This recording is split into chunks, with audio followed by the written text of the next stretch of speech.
Everybody, welcome to another installment of Show to Be with Mike G, the show of life, the show of Frank Zappa, Chile, London, Barcelona, gin, being a punk, being connected to nature, and more. Today's guest is the amazing Jorge Balbontin, working for Gin Mare, traveling the world, talking about this fine Spanish gin, the complexity of flavors, and so much more. He's been in this industry a really long time, worked at Café Pacifico with Mr. Tomás Estes in London, and he's a very interesting guy, very pensive, very philosophical. It was a great chat. I didn't know what to expect here, and we sat having a martini at Backbeat here in Austin, Texas, and it was the perfect lowly lit situation to get to know this fine gentleman. So without further ado, I hope you guys enjoyed this great chat with Gin Mare's Jorge Balbontin.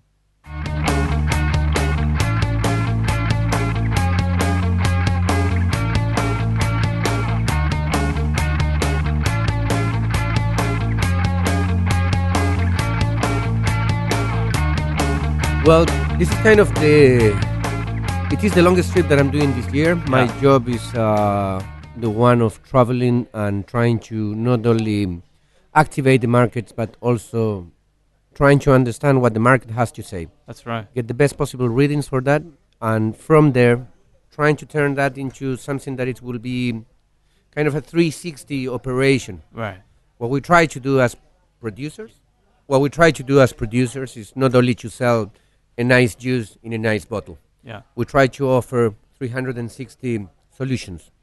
We believe that if your business makes a good business with us, then your consumer or your guest should be happy with what's happening. So my job is to try to get the readings from each individual market and then being able to go back to them and offer them possibilities. Right. Now, this is the longest trip that I'm doing in the entire year. But it's due, it's necessary. We've been now for a year and a half, nearly 2 years in the market in the US. Yeah. We have done little bits. We participated in Tales of the Cocktail. I did a little trip, including San Francisco and LA last year. But now I'm doing an entire month. So, do you feel like a rock star at this point? New city every day. I don't wake up in a hotel bed with naked girls and Polaroids and that. You kind haven't of thrown thing. a TV out a window? Are you sure? Yeah, Right? I have done that. Okay. But that's a different story. A different story altogether. Well, what do you like about being on the road? Well, it's a number of things that they have their perks, I mean, it gives you a lot of independence. The job that I have and the people that I work with and for, they don't question what I'm up to today or tomorrow. Right. They're just asking me to bring results.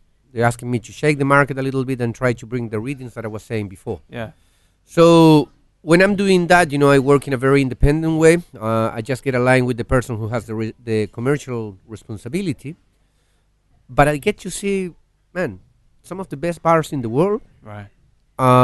Some of the up-and-coming new bartenders.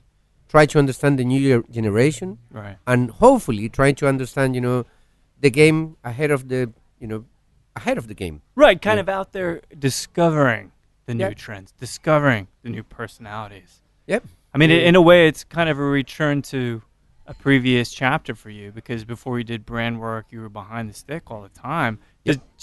Does it make you miss it, talking to these people that are so creative and creating these things behind the bar? Yes and no. The good thing that one of the perks that I get as well by doing the job that I do is that whenever I consider necessary as a tool, I utilize my humble knowledge or my experience that I have from being behind the bar, and I just jump behind the stick. I'll get organized. I throw a little guest bartending. I have plenty of friends that they're happy to have me behind the bar. Sure. So, I get to spend a night or 2 or 3 or 5, if I want to, Right. behind the bar. So I still get that interaction in a one-to-one base in a loud place, where things are thriving. Yeah.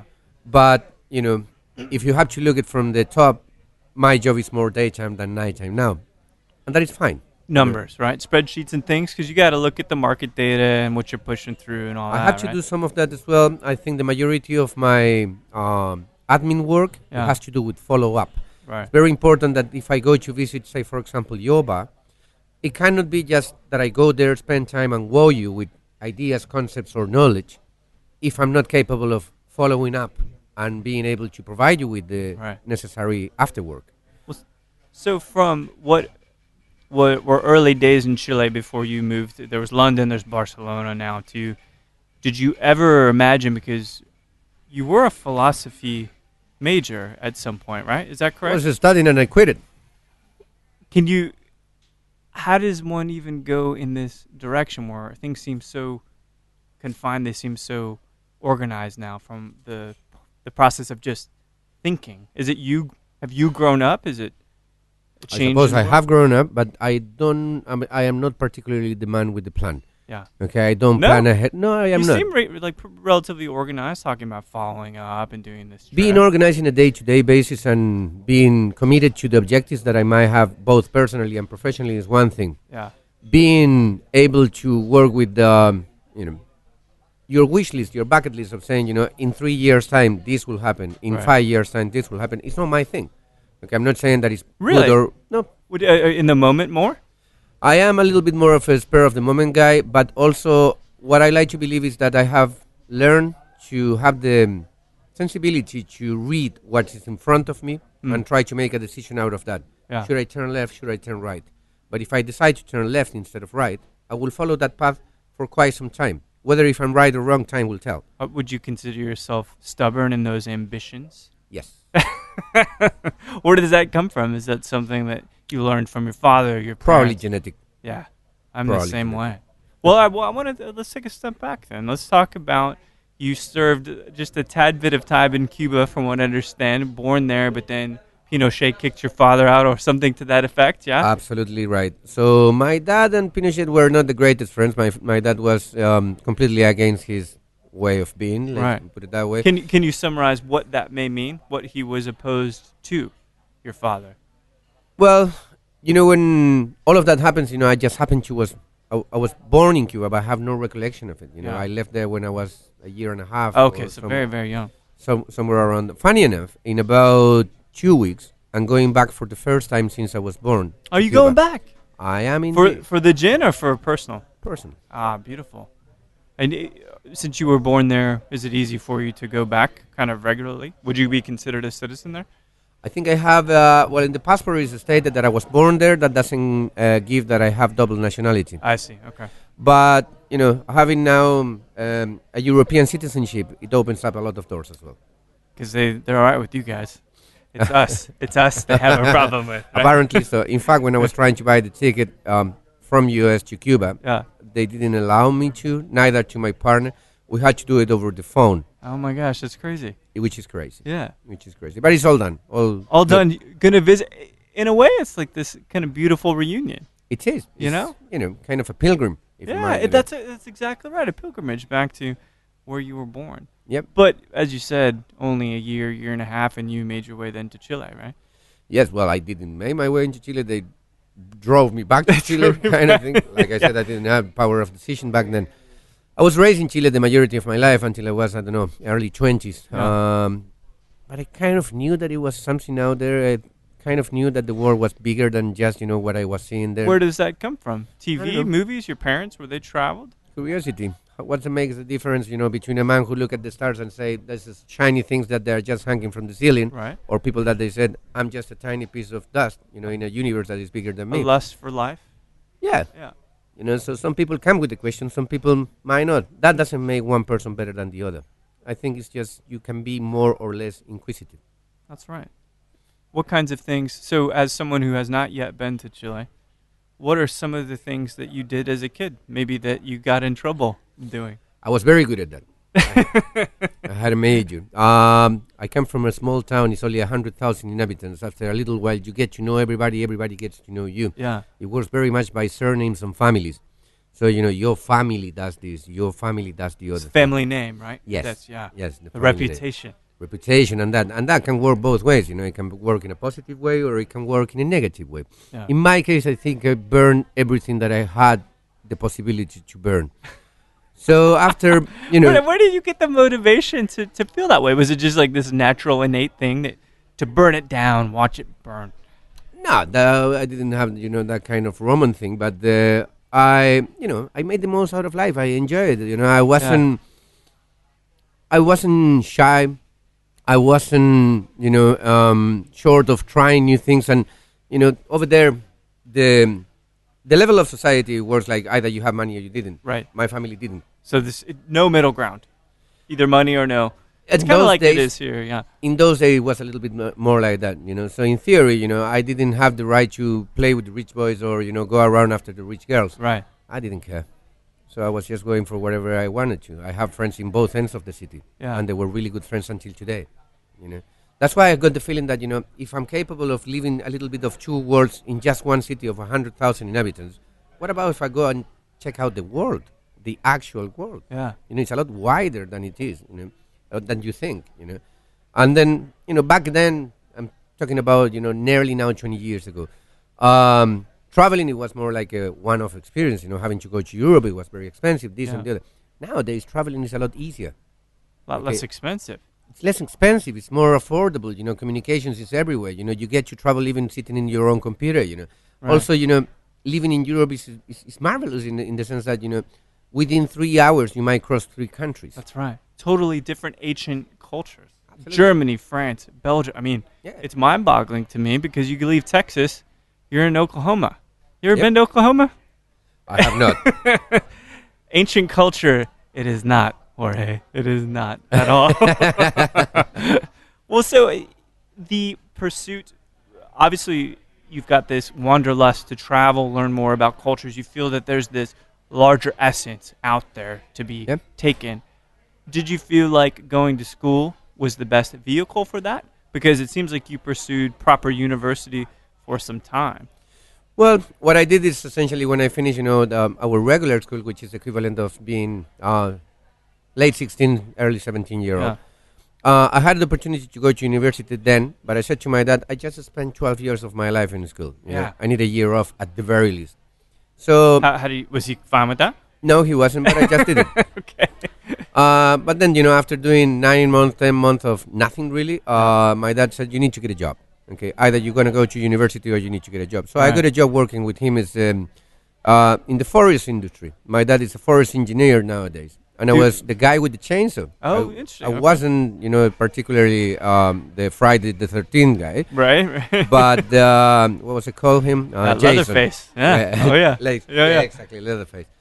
But I was working in the countryside, and then I was planting trees, cutting trees, doing the whole thing.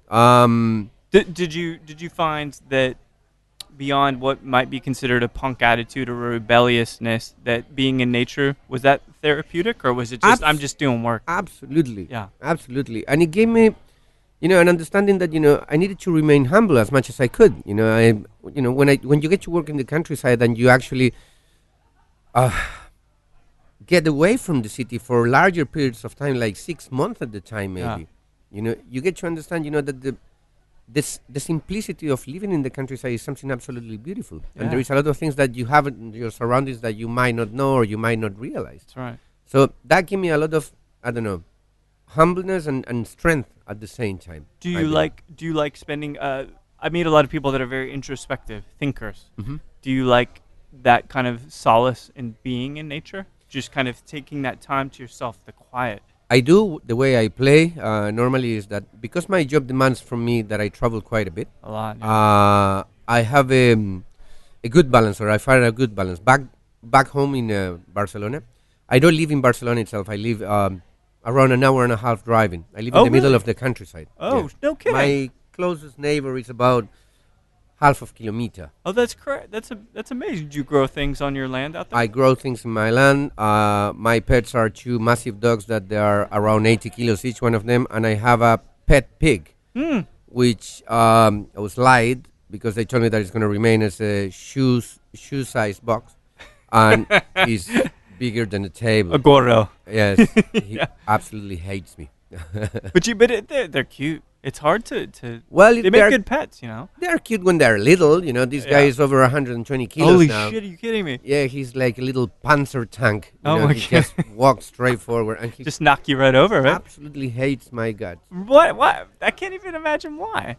Well, he hates Do you my guts taunt him? because no, the thing is that when it arrived, it was very little, and then my wife, took him like if he was a little baby, give him a Right. bottle, this, the other. He And loves I think her, in his probably. little mind, he sees my wife, and he thinks, right, when this guy is around, I get to see less of her. Oh. So in his equation is like, I need to get rid of the guy. That makes sense. Well, that's what a second son is. Well, That's my brother. I tried to kill him when he was born.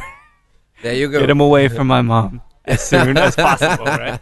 So you get it. I do get it. Well, that makes some sense. And I like that because you have both the metropolitan lifestyle, because at some point, when you get done working in the forest in Chile, is that the move into London? Is that the next move after that?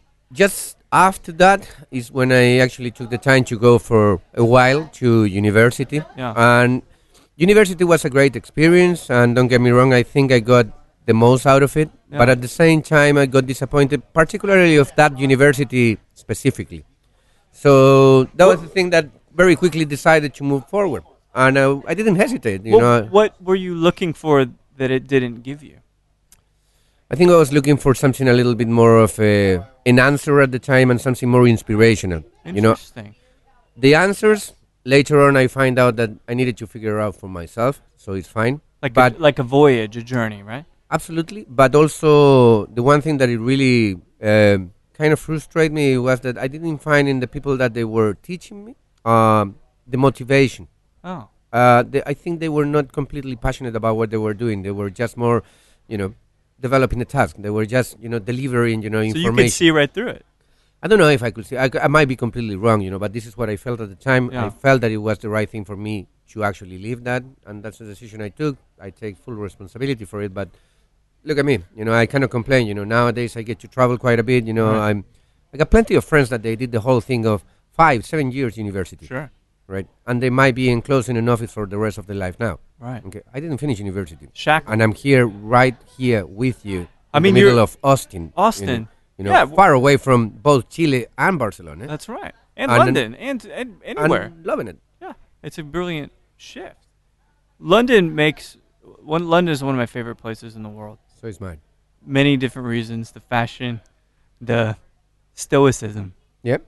Very, very stiff upper lip, which I really appreciate. Because in America, we're a little bit too brazen sometimes. But for you, what was the lure of London? I found true cosmopolitan life. Yeah. I find that London was welcoming, even though that it can be a harsh city. I find motivation as well. Yeah. I find, after being a bartender in some other places, I realized that all I was doing it was just mixing some juices and some stuff. Right. But in London, I find out that, the level of professionalism, it was so high that you were demanded to become a little expert into whatever it was your thing that you were doing. Yeah. And you needed to remain, completely like a really key, important part of the business that you were taking part Yeah, of. discipline too. So Yeah. I was working for a tequila place, as you already know, Café Pacifico. And I thought I knew about tequila. All I knew it was Oh, to drove Jesus. people crazy and violent. School you there, right? Yeah.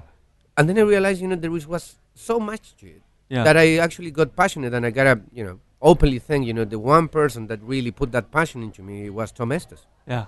Was kind of a mentor. And then I realized, I want to be a little bit like this guy. I want to be very confident about knowing about what I do, Yeah. feeling passion for what I do, and being able to communicate it. So, and I know you've heard, I've read some time in a couple places where you said that Tom, and I agree, Tomas is one of the most eloquent speakers that I've been in a room with, just how poised he is.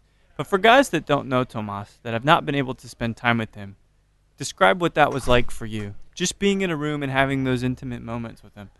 I'll describe it with a very short story. I was working there with only for a few weeks, so I was still kind of in a trying period. Yeah.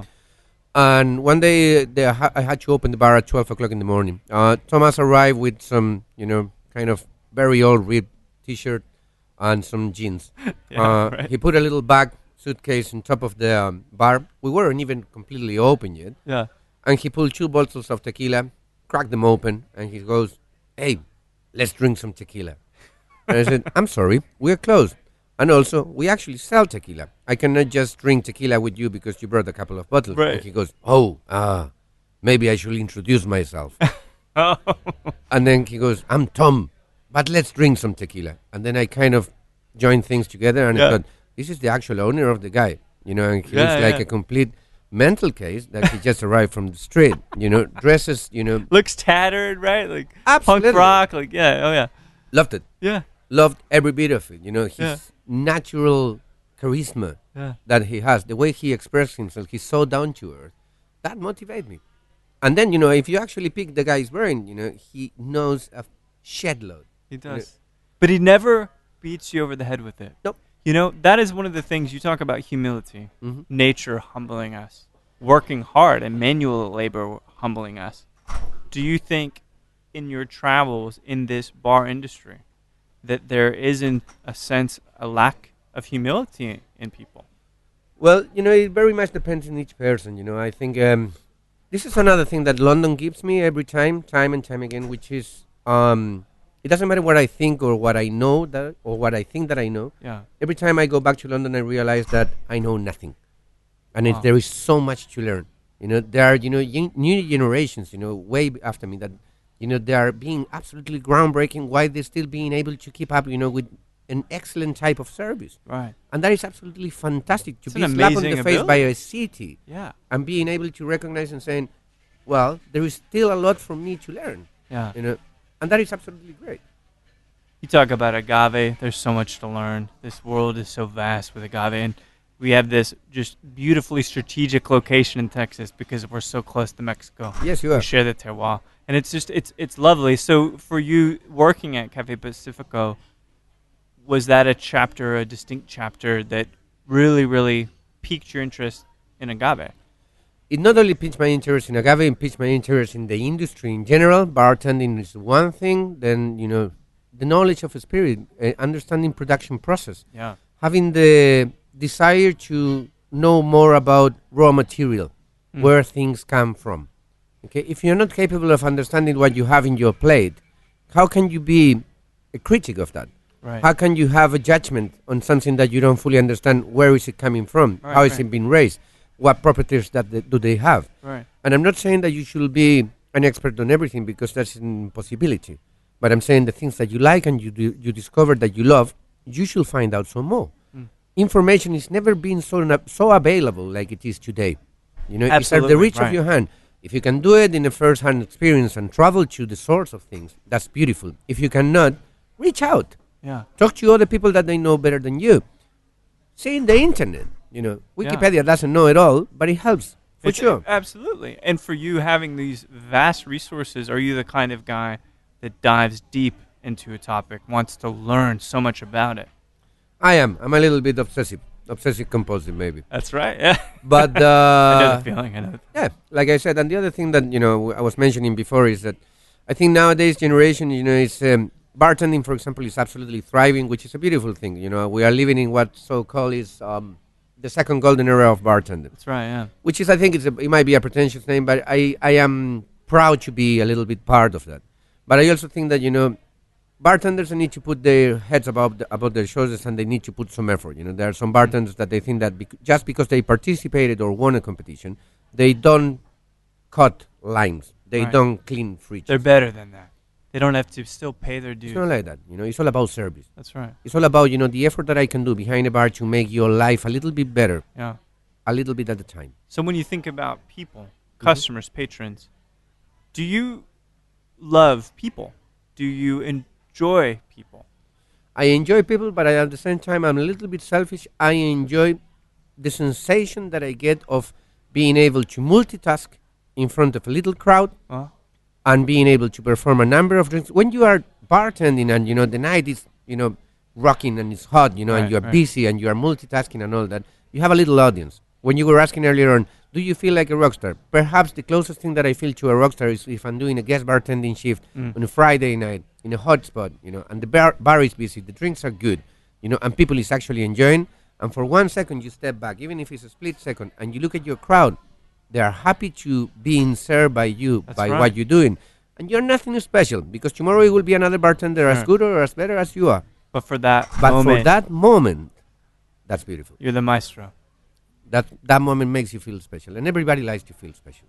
Do you get that on the road? That moment of performance? Yes, it's a little bit more introspective. I get to present a lot in public. I think I have learned a trick or two after a few years of doing it, Yeah. and that is fine. But I get more joy and more reward of actually, if I present in front of say 20, 30 people, right? The one person who stays after the presentation until the very end, just to ask you that extra question, just to say, or even to disagree with you and saying, you know what, I'm not agreeing with this point that you presented in this moment, blah, blah, blah, blah. Right. That makes me feel happy. Because it means that perhaps somebody else, will be able to be as eager Right. and as geeky as I am, or even more. You want to relate with people, don't you? I want to relate with people. I do too. It's you walk into a room and you don't know anybody, but you start talking about mezcal. You start talking about Tomas. Yeah. And then all of a sudden you have a friend just immediately, So it makes me wonder, you have this ability to perform. You have this ability to captivate a Friday night crowd. So what became appealing about becoming a brand ambassador? What was that transition like for you? What were you thinking about that? Again, it wasn't a choice. It wasn't in the plan. Well, it was a choice always, but Sure. it wasn't in the plan. So I was working in Café Pacifico, and then one day I just felt that I love Pacifico to the very core of myself, but Yeah. I just wanted to have a little bit more of a daytime job. I was having the feeling that I wasn't getting to know London, among other things. Oh, I was just going there to work very long hours, right. because I'm obsessive. And then not being able to enjoy the city and the rest of Europe and the rest of the world. Right. So I give my notice. I give a very unique notice. I said, I'm going to quit in a year's time. If you guys want me to leave now because I'm quitting, that's fine. But if not, I can stay 365 days until you find somebody else and we can train them together. So I give the longest notice ever, and I accomplished that. I stay for an extra year, after I said that. So when I did that, I talked to a couple of friends, and my friends were asking the normal question: "What are you going to do next?" Right. And I Sure. said, "Well, I don't know." And then they said, "What would you like to do?" And I said, "Well, I have a little bit of a conundrum because I want a daytime job, but I don't want to miss 100% the mischievous part of the night. Right. I am a black cat in one way or another. So Starting trouble, right? having a little bit of that night thing is a beautiful thing." And a friend of mine came around who used to be my ex-bar manager in Café Pacifico when I arrived. He was working at the time for Cuervo, the tequila company, and he said, "I might have the job for you." So the job was a brand ambassador at the time, locally just for Barcelona. Right. So after, making a deal and, evaluating all the possibilities and the pros and cons, I moved to Barcelona and I became a brand ambassador. Did you feel that your time in London was done, or was it cut short? I thought that it was cut short, but, life has its ways and it goes around, man. What actually happened is that nowadays, thanks to the time in Cuervo and also thanks to the time in the company that I am now, Yeah. Vanguard, I get to go to London once or twice a month. Oh, that's incredible. So I'm enjoying London perhaps more now than I was when I was living in London. It's a because little when I was more- living in London, I was just going to work. Right. Now I'm going there and I get to decide, I'm going to visit this area. I'm going to Yeah. go to the new opening. I'm going to catch up with old friends. I'm going to go and see a little bit of culture, music, this, the other. So great. I get to see the best. And if it rains for too many days, I go back home. That's right. Yep. For someone who hasn't yet been to Barcelona, it seems like an interesting move for you. A brilliant culture. You're living out in the country. I hear it's lovely. What is it like to be in the Barcelona nightlife? Barcelona is great. It's a walkable city. Within a day or a day and a half, you can actually go all the way from, the beginning of the city, which are the mountains, and then go all the way down to the beach. Yeah. Wow. Okay, so it's very sizable. It's very well organized and structured. Gastronomy is absolutely thriving, way ahead of the curve comparing to cocktail. But El the Bulli, cocktail, right? El Bulli is Yeah. one of the Yeah. big deal things. But cocktail scene is picking up, and the nice thing is that it's actually one way or another. It's becoming a thing of its own. It's got its own personality. It's not just a copy of other bigger city. It's not just a copy of London. It's not just a copy of New York. It's actually becoming something with its own personality, and it's beautiful to see that. And the nice thing is that because gastronomy has always been thriving in Catalonia or that area, the north of Spain, Right. bartenders, they have an approach that is Culinary forward? culinary. Yes. Yeah. Yes. So very much focused on technique, focused on flavor. It is focused on technique. It is focused on flavor as well. But I will say that at the same time, they're trying to look, and this might be a little bit of you might hate it or you might love it, but they're always trying to look for the latest crazy ingredient. The new fruit that just arrived. Right. The latest superfood that is on the list, Yeah. kind of thing. Next big thing. Yeah. Yeah. So that, I guess that makes it a little bit innovative. Yeah. If you're always grasping for something new. Yeah. And I hear gin and tonics are a massive, massive thing. Gin and tonic is the number one thing. It completely changed the game. Not only Barcelona, but Spain in general. It's been, for many years, they have culture in cocktails.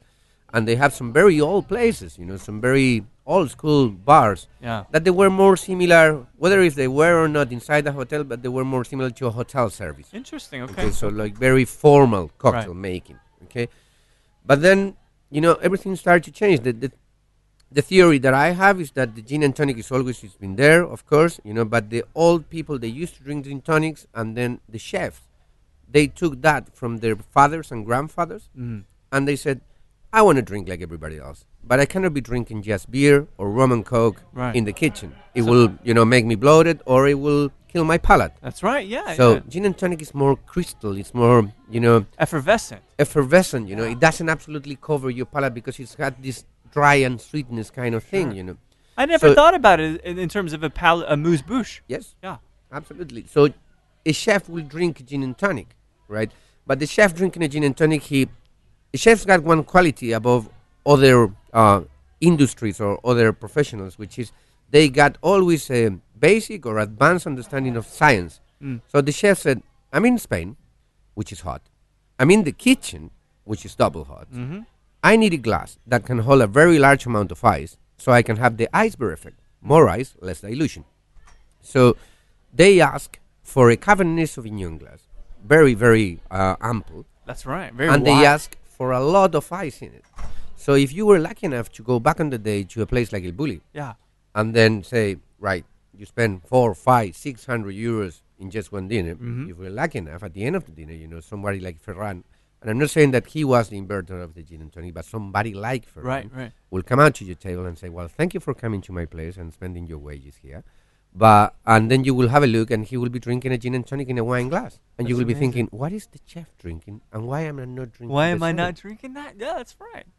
Were you ever able to go to El Bulli? I have been to every other place. When I arrived to Barcelona, El Bulli was about to Just close. about to close, yeah. And since then, I have one of my dearest friends and colleagues who is the line manager, bar manager for all the things Adria. Oh, Okay. man. Yeah. So I've been to every other place that Ferran and his brother Albert had opened, Yeah. except for El Bulli. Ah. And unless I can travel on time, I'm not going to It's be. like I almost saw Nirvana in '92. Oh, I was so close, right? And then you go back, you're like, well, I've seen the Foo Fighters, right? But I never got to see Yep. the original lineup. And I love that I'll never get to have seen that. There's something about that. Absolutely. And, in short, gin and tonic, it became a big thing. The brands that started taking over that idea of the big balloon glass gin tonic, Yeah. a lot of ice, a little bit of garnish, cooking a gin tonic. Not just taking, a gun, with all my respect, but a gun with tonic and a gin and going, there you go, that's $10, $12, $15. Okay, but being able to take the time to cook it in front of you. One advantage, if you might, that the bartenders have against chef Yeah. is that bartenders, they get to do the thing in front of the customers. That's Okay, right. they are not back there in the Yeah, kitchen. Yeah. Okay, They're the face of the bar. so that theater became quite a thing, And then the new movement, it was that, people started understanding, that gin tonic, it could be a great thing. There were so many gins showing at the same time, and everybody will say, I like that gin with that tonic in that glass with that type of ice, and I wanted, steer counterclockwise. Right. Counterclockwise. Yeah. So it's like, wow, how can people be so specific about these kind of things? And it became a massive, massive thing. The beautiful thing, the result of that is people started to trust their bartender more, and the bartender again gained momentum and respect. Before, 10, 15 years ago, in Spain, a bartender was a guy who just didn't went to university and had to get a summer job. Right, a dropout. That's how it was here. Yeah. And now we revere these people, which is great because, again, they're great. They're composers. They're maestros. I don't know about that. I think they've got a compositional spirit. I think so, too. The combination of flavors and colors and textures. Going back to London, London is a place that, for many years, it's been ahead of the curve in the cocktail scene. Yeah. And in London, I have seen a bartender sitting at the same table with the doctor and an engineer. And when the doctor and the engineer asked the bartender, what do you do? And he said, he's a bartender. In London, that is respected. Yeah. That is a beautiful thing. I love the shift there because creativity should be rewarded. Yes. And it shouldn't be rewarded or recognized only by your payslip. That's right. So talking about what might be your definition of success, money isn't a motivator for you, is it? It's secondary. Yeah. It's an important thing, What money gives me is the possibility to buy time. Time is an essence. Time is something very important. That's right. And the only way, apparently, that you can buy time is either if you are super organized, not my case, or if you can have money to then buy time. Yeah. Okay, so would I like to get more money? Like everybody else, probably a little bit more. I don't have big expectations. I don't need a Ferrari. I don't need 2 TVs. In fact, I don't even have 1 TV. But, if I can provide the ones that are around me with certain tranquility, if I can be able to, yes, sure, travel, but also have time to spend with the ones that I love, and not just work for a living or living for work, it makes a difference. It's true. And that is motivating for me. So how does all of this culmination of your inquisitive mind, working in nature, working behind the bar, being a performer, being a brand ambassador, how does this transition into this latest role with Gin Mare? Mm-hmm. Yeah. Well, the cool thing was when I was working for the Cuervo people, I did that first in Barcelona and then rapidly moved, ended up doing a global brand ambassador thing, which it was great. But it was a very short portfolio. It was all tequila. Yeah. And don't get me wrong, I like tequila. But it became very quickly a thing of I was just repeating myself. I was pressing play in a different country.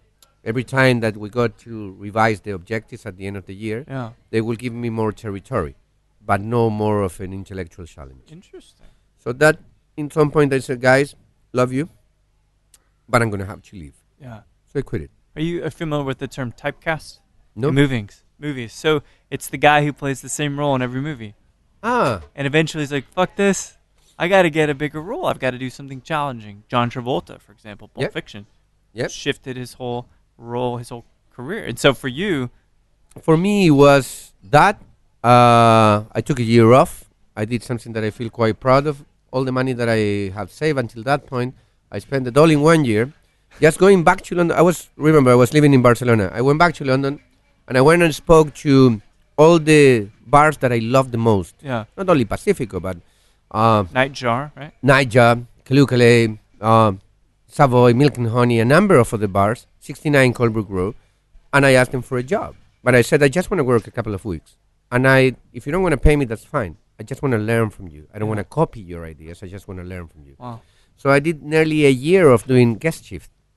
Okay. And staging, is that they use that staging, word? Yeah. Yes. So I did nearly a year of that. In the meanwhile, I already had a good relation with the people of what it is today, the brand owners of Gin Mare and some other products, Vanguard. We had a good relation, and they wanted me to be part of their project. The thing that I understood very quickly with these guys is that they don't stay still. They keep moving.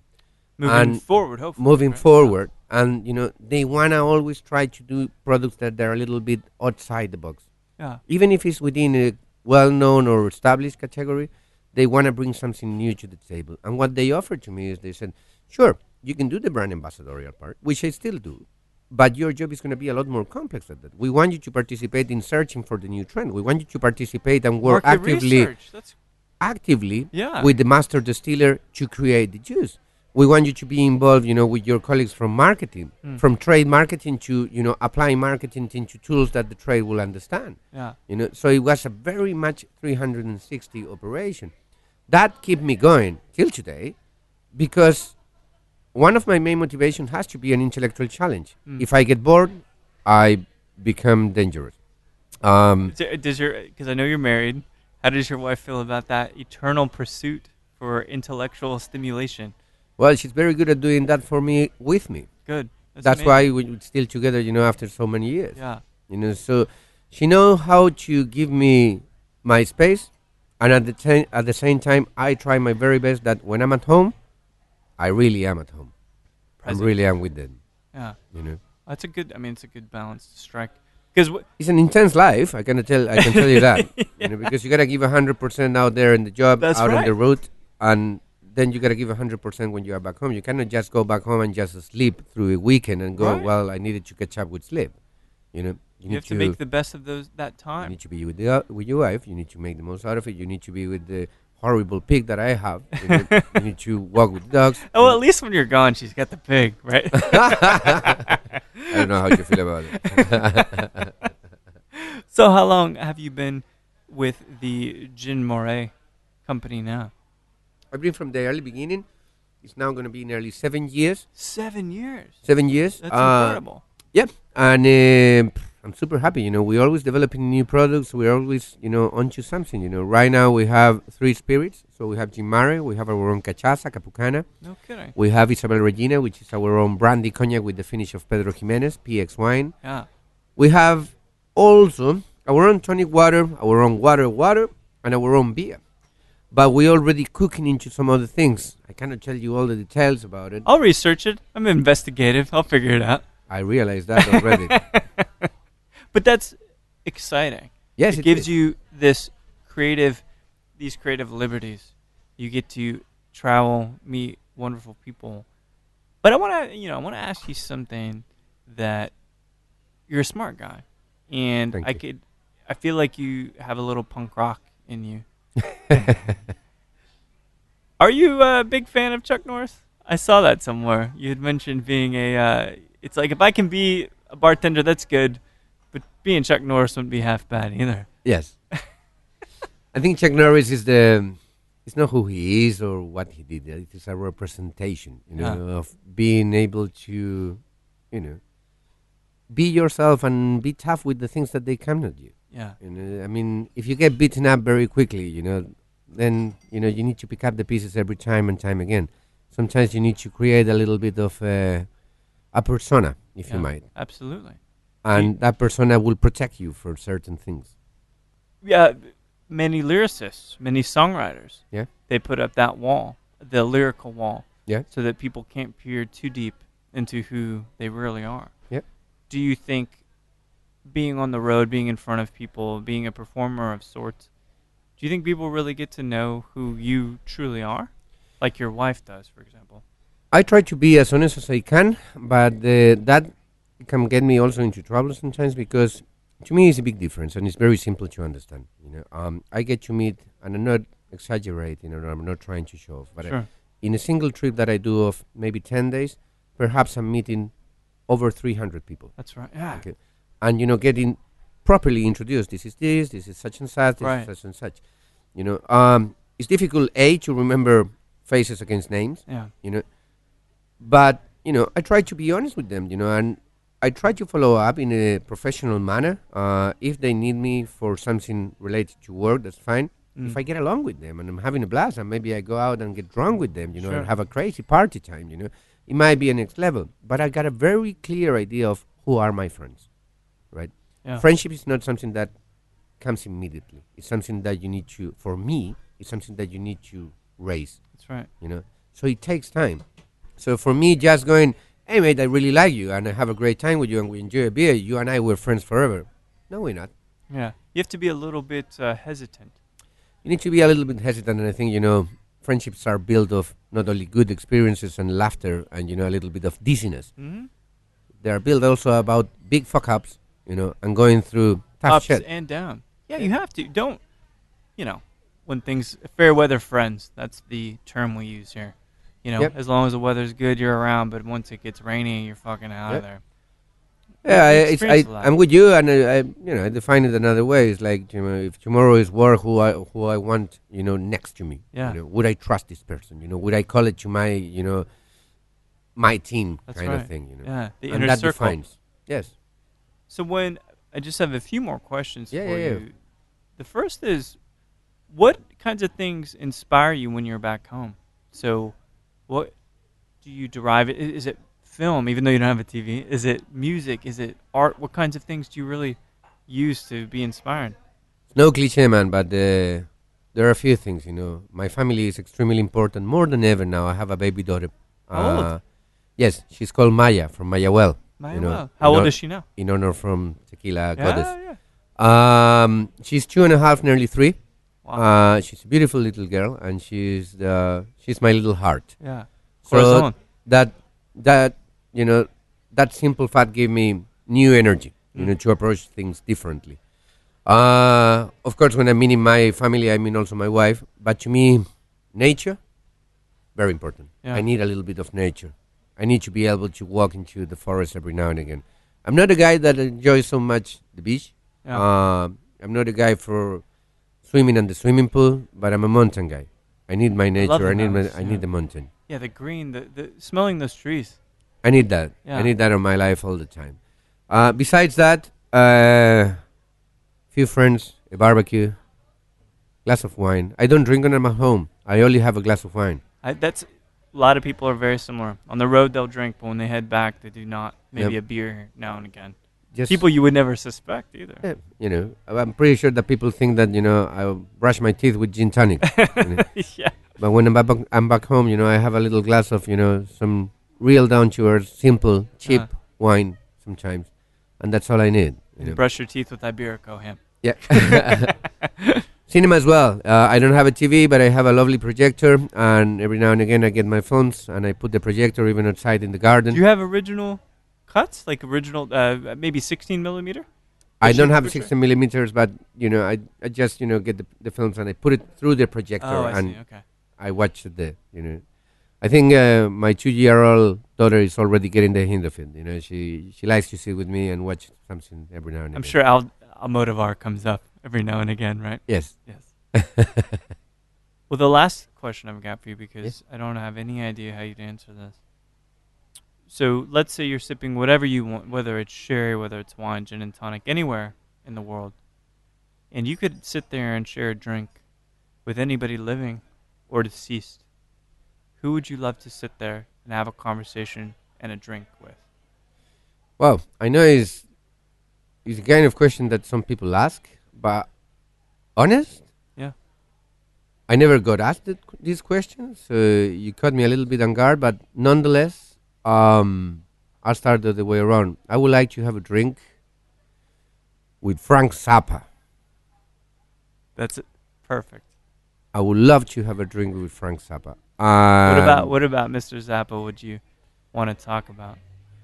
Well, Zappa had a very broad, perspective in many things. He was involved not only in music and, a little bit of even philosophy and avant-garde, culture and even politics. That's right, yeah. I would like to talk a little bit of a miscellaneous with him. I would like to understand his perspective. Amazingly enough, Frank Zappa, with all his craziness, he was not the guy into drugs. Never. It's almost perplexing, right? That from a sober place, he created such insanity sonically. He said, my drugs are titties and beer. That's right. Which I found just amazing. So I'll probably have a beer and a shot with him, which is the more simple and more relevant, sometimes bartending cocktail. Yeah. When you are a bartender or you similar to that, a brand ambassador, and you get to travel, you get to try some beautiful cocktails. Don't get me wrong, and I enjoy my cocktails. But it's important for people like me to have a beer and a shot. Yeah. It's kind of your little It's the space. lifeblood. Yes. It is. So I will have a beer and a shot with Frank Zappa. Excellent. Really, really excellent, man. Jorge, I know you didn't know me. Now I do a bit more. Now a little bit more, and it's just a pleasure chatting with you all the way from Barcelona, sipping this martini. Salud. Really appreciate it. Fantastic. Same here. Thank you for the opportunity. Likewise. Pleasure. Well, there we have it. What do you guys think of Mr. Jorge Balbontin, a man of the media, a man of gin, spreading the good word in Texas about gin Mare, a very fine gin. Nice complexity to it. I love gins. I'm pretty outspoken about that, and it was great to sip and chat with Jorge and talk about, really, this not a complex life, but a very pensive one that is in the moment, one that is perhaps the result of reaction or counter-revolution. So many different opportunities for Jorge and so many people he's met. It was really an intriguing conversation, and he's a very articulate, well-spoken guy. And I hope if I'm in Barcelona soon, Jorge will get to share a drink. So thanks, everybody, for listening to Show to V with Mike G. No matter which flavor of pre-workout is your favorite, I'm leaning towards the blue raspberry. Or if you're wondering, can House of Cards really pull off another compelling season, even though the first episode was a bit slow? Please keep dancing.